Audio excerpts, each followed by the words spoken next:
不分层的TCON系统啊，读卡头，这个是主板，系统开关卡2张，这是做好的 IC 卡20个，这个是插到这里的，这个没有要发卡器啊，因为它那个使用场合不需要发卡。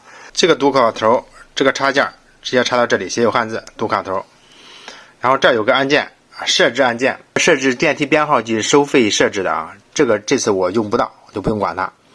这是接线端子啊，这上都标的有啊，微正微负这是电源，I正 I 负这是消防，就是这个图，这就是这个插件，电源、消防，这个长臂触点这是空的没用，灰色线没用，这组常开触点，然后这边又一组常开触点。这个图上画的是控制电梯外边外呼的上下按键的。当你刷一下卡时候，它不是从这儿断开来嘛，相当于这儿接通，这个按键就可以使用了，你按一下它就亮了。接线很简单，测一下这上面正负极，找到正极这一端，把这个切断，切断之后呢，这个乘测线公共端接这个电梯接口板这边，绿色的接按钮这一端，同样上按键也是这样接。我这次呢要控制内呼，控制轿厢里某个按键，我只需要用一个这个常开触点就可以了。现在我接了一个12伏的供电啊给它，然后这个呢是常开触点，然后接是1秒的分明档。这个系统卡这个指示灯亮，这个指示灯亮代表这个系统工作于刷卡状态。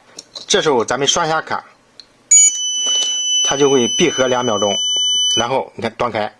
闭合的时候，也就是说你刷完卡它闭合了，你就按那个按键，它就好使了。按完它就自动就断开了。这个常开是指这个指示灯亮的时候，它处于常开状态，就是这2根线。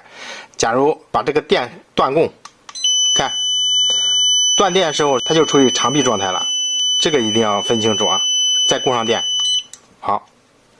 这个系统开关卡呢，就是开关这个系统呢，现在是开嘛，刷一下，关了，灯灭了，这个常开触点也变成长闭了，再刷一下，系统又开了。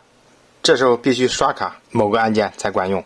再看一下这2根消防线，它的原理是这样的啊，白线假如说加一个正电压，然后黄线加一个负电压，它这个刷卡系统呢就会失去作用，恢复到电梯以前的状态。看好啊，比如说我直接怼到这12伏这供电上，一边怼正，这边怼负，看灯是不是灭了？然后我松开之后呢，它会恢复到刷卡状态。看恢复了。消防接线分2种，有源的和无源的。我画个图，大家一看就明白了。知道这个原理之后呢，再看这个有源消防开关的接法。这个代表消防开关，有源就是这开关2端能测到正负极电压。有源的接法就是在负极这一端断开个缺口，白线接这里，黄线接这里，这就 OK 了。当这个开关闭合时候，相当于这个白线得一个正电压，黄线得一个负电压，刷卡系统就停止工作了。这个无源的消防开关呢，无源你就外部要给它一个电源，白线接电源就是咱们给这个主板供电这个电源啊，然后黑线就是这个板上的电源的负极，这个线接到开关的一端，黄线呢接到另一端。当这个开关闭合的时候，就相当于消防开关，白线上它已经接到了正极嘛，黄线接到负极了，然后刷卡系统呢也就会停止工作。这就是刷卡系统的一个接线啊，其实也很简单。好了，这期视频就到这里，感谢大家收看，下期见，拜拜。